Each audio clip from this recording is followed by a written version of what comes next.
she knows that she knows it. So you are touring on your new album, which was a long time coming for you. As 5 years in the making, was it? So yeah, so basically like 7 years. I started making music 7 years ago, and I've been trying to make an album for the past 7 years. So yeah, 7 years.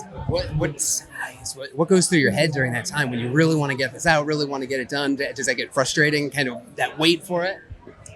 Yes and no, because like honestly, when I first started making music, it was completely different than I make now. So for me, like I'm really happy that I didn't make an album earlier on. And no, I think like I've learned throughout my career patience, like a lot of patience with myself. So when I got Paranoia done, like I had a lot of patience with myself for Suckerpunch, but even like I got it done in like a year. So. And along with that, you also launched your own record label, I believe. Also, you're starting early there. Does that give you also an opportunity to kind of bring an artist you like, or be thinking about that?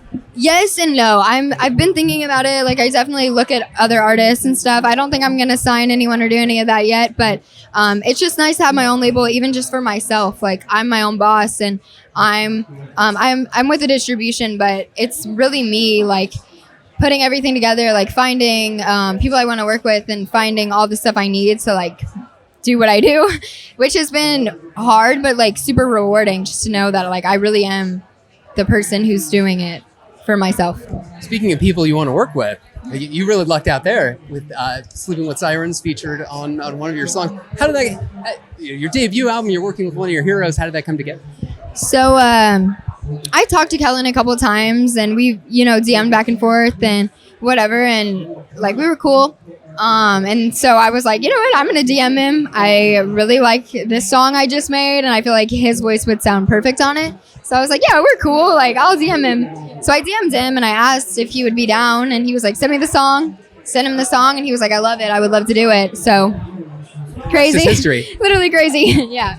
Excellent. Now, I asked you this before we started. I had to do a double take when you were on stage. You said today was the last show you're playing some of the EP songs. Yep. Any reasoning behind that? I put out an album, and I'm just ready to move on to the album now. So you've been on the road. You're doing a few festivals now. You played some shows with Madison Beer. What's life on the road been like for you so far? I love being on the road. By the end, I don't love it. I want to go home. But I love it. I really like being busy. I'm like one of those people that like, people are like, oh, I need my personal time and I need time to myself. I'm not one of those people. I really do enjoy being around people. I don't like personal time. Like maybe like 10 minutes out of the day, I'm like, oh, I need to be alone. And then I'm like, okay, where's everybody? So I really enjoy being on the road. I enjoy being around a lot of people. It's fun for me. It's like my favorite part. Now, you mentioned your music started in one place and moved to a very different place. I guess, what are some of your influences, and do you feel like you were better able to kind of mix in those influences, kind of a better representation of the artist you wanted to be? Yeah, so I think like my music's changed a lot, but my influence have really stayed the same. Like my main influences when I first started were Lana Del Rey, Melanie Martinez, Banks, Evanescence, Avril, and I think that's like it's like stayed the same. Those are still my influences, but Gwen was also like a really big one starting out, and now like Paramore, Evanescence, still all those people, Garbage. But yeah, I don't know. I think my music style has changed a lot, but like what I grew up listening to and what my influences and who I've always looked up to have pretty much always stayed the same. And the way you interact with your fans, I mean, you have a very engaged fan base, and the way I think bands and musicians can interact with fans has changed so much over the years. You can be a lot closer with them. You're able to connect through social media. What have you found, I guess, the best way to really get in touch with your fans? I think, unfortunately, social media. And I say unfortunately because I think social media has so many like pros and cons, but I think for like interacting with fans and growing a fan base and just being present is definitely social media. That's how people, get to know you. They get to see a glimpse of your life, and you literally have like direct contact with them. So I think social media is probably the best way.